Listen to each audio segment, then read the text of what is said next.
Les bénévoles des équipes de soins palliatifs ne refuseraient pas un peu de renfort. Ils sont déjà une trentaine en Essonne et d'après les spécialistes, une dizaine de plus ne serait pas de trop.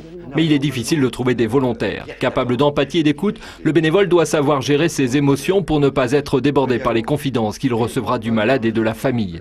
Chaque nouveau venu reçoit une formation de 3 jours, est accompagné d'un tuteur pendant ses 3 premiers mois, puis est suivi régulièrement en groupe de parole par des psychologues. Il donnera ensuite une après-midi par semaine aux patients, une expérience qui a changé la vie de François Soureya.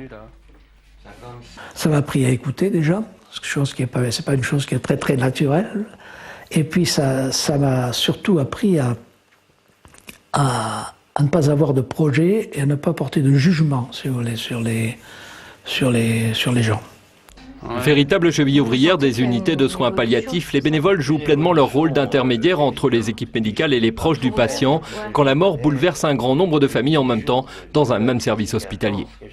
Dans ces moments-là, c'est vrai, on se dit si on avait un peu plus de bénévoles, ce sera une bonne chose. Parce que c'est pas seulement le soutien à la famille, peut-être que c'est quelque chose épiphénomène, on va dire, mais la présence de bénévoles, dans certaines situations, rassure aussi l'équipe.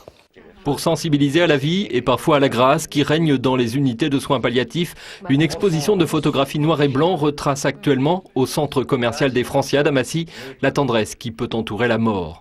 Elle est également visible sur Internet sur le site www.toujours-temps.essonne.fr.